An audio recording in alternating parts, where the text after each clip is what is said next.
মানে আমি জানি যে আমরা এক সময় সঙ্গীহীন হয়ে যাব, আমাদের সাথে কেউ থাকবে না, আমরা সবাইকে হারাই ফেলবো, কিন্তু এতগুলো মানুষের জীবন চিরতরে অন্ধ পঙ্গু।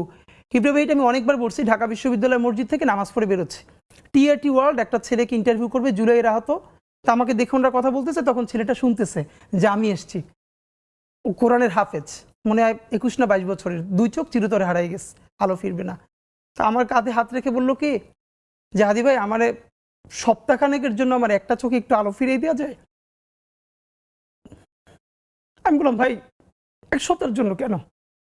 বললো ভাই অন্তত আমার মারে আমার খুব একবার দেখতে মন চায়, আমার মা আমার অনেক নিষেধ করছিল অন্তরণে যাইতে, আমি ফিরে আসার সময় মারে দেখি নাই, আমার একটাবার মন চায় আমার মারে দেখি।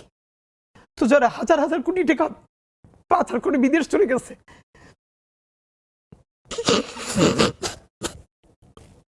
একটু সুন্দর ব্যবস্থা করেন। সরি ভাই। Please take your time.